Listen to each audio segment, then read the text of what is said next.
ભરૂચમાં સનાતન ધર્મના સોમદાસ બાપુના આશ્રમમાં ગુરુ પૂર્ણિમાના પાવન પર્વની ભક્તિભાવપૂર્વક ઉજવણી કરવામાં આવી હતી। ગુરુ પૂર્ણિમા નિમિત્તે આયોજિત કાર્યક્રમમાં ભજન, સત્સંગ, ગુરુ વંદના અને મહાપ્રસાદનું આયોજન કરવામાં આવ્યું હતું। સોમદાસ બાપુના દર્શન અને ગુરુ પૂજન માટે ભાવિકોની લાંબી કતારો જોવા મળી હતી। સમગ્ર આશ્રમ જય ગુરુદેવના જયઘોષથી ગુંજી ઉઠ્યો હતો, જ્યારે ભક્તિમય વાતાવરણમાં શ્રદ્ધાળુઓએ ગુરુ પ્રત્યેની પોતાની અળગ આસ્થા વ્યક્ત કરી હતી। આ પ્રસંગે સોમદાસ બાપુએ પોતાના આશીર્વચનમાં જણાવ્યું હતું કે સાચા ગુરુના માર્ગદર્શનથી જ જીવનને યોગ્ય દિશા મળે છે। તેમણે લોકોને પાન, પડીકી, સિગરેટ, દારૂ સહિતના તમામ વ્યસનોનો ત્યાગ કરી સાત્વિક અને સત્સંગમય જીવન જીવવાનો સંદેશ આપ્યો હતો। તેમણે જણાવ્યું કે સંસ્કાર, સેવા અને સત્સંગથી જ માનવ જીવનનું સાચું કલ્યાણ શક્ય બને છે।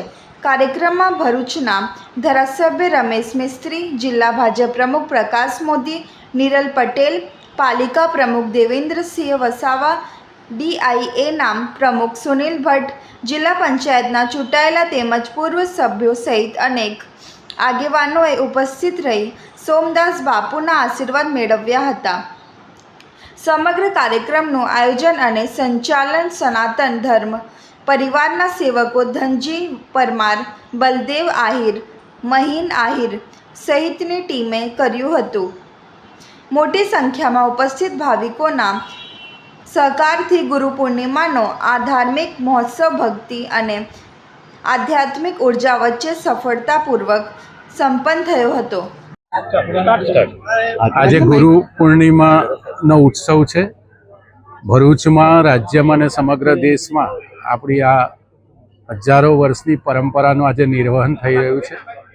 આજે સત્ય સનાતન ધર્મ પરિવારના વડા પૂજ્ય સોમદાસ બાપુની નિશ્રામાં હજારો સંખ્યામાં ભક્તો એ અહીંયા આવીને એમના દર્શન પ્રાપ્ત કરી રહ્યા છે।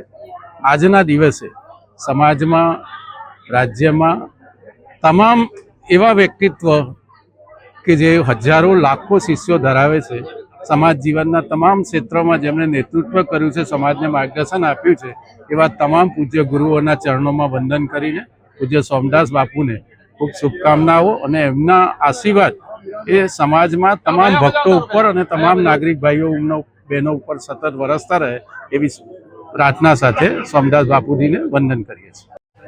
સનાતન ધર્મ પરિવારનો આજનો આ ગુરુ પૂર્ણિમા મહોત્સવ પૂજ્ય સોમદાસ બાપુના સાનિધ્યની અંદર ભરૂચ રજનીગંધા ખાતે ઉજવાયો છે।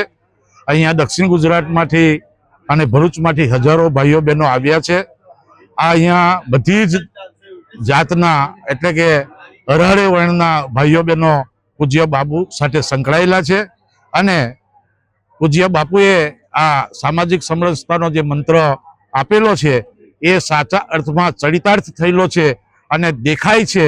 આમાં કોઈ દાખલો આપવાની જરૂર નથી કે અમે લોકો પણ 40-40, 50-50 વર્ષથી આ પરિવારની અંદર અમે જોડાયેલા છે અને એના અમે ખાસ સાક્ષી છે। એટલે આ પરિવાર ખરેખર સામાજિક સમરસતા કરવા માટે એકદમ અડીખમ છે અને કરી રહેલ છે।